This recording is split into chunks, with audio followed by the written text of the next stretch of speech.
সন্ত সন্মিলন আৰু সাংস্কৃতিক সমাৰোহ 21খন গাঁৱৰ ৰাইজৰ সহযোগত আয়োজিত সন্মিলনৰ সফল সামৰণি আমগুৰি আঞ্চলিক আধ্যাত্মিক উত্তৰণ সমিতিৰ উদ্যোগত অনুষ্ঠিত সন্ত সমাৰোহত অংশগ্ৰহণ বিশিষ্ট চিন্তাবিদ ময়ূৰ বৰা শংকৰী সাংস্কৃতিক গৱেষণা পৰিষদৰ সভাপতি পবিত্ৰ প্ৰাণ বৰা প্ৰতিদিন টাইমৰ মুখ্য সম্পাদক নিতুমণি শইকীয়াৰ আউনীআটী সত্ৰৰ ডেকা সত্ৰাধিকাৰ দেৱানন্দ দেৱগোস্বামীয়ে সঞ্চালনা কৰা অনুষ্ঠানত সমাজ জীৱনত আধ্যাত্মিকতাবাদৰ প্ৰাসংগিকতা শীৰ্ষক আলোচনা চক্ৰ অনুষ্ঠিত হয় আমি ইয়াত মূলত প্ৰথম এটা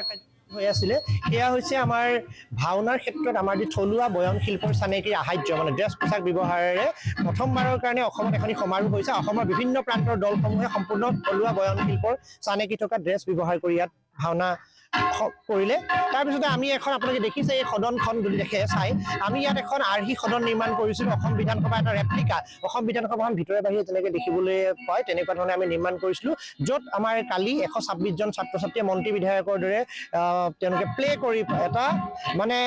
মক এছেম্বলি এখন ইয়াত আপোনাৰ হয় আৰু এই মক এছেম্বলিটো মই ভাবোঁ যে এনেকৈ ধৰণে সম্পূৰ্ণ অসমৰ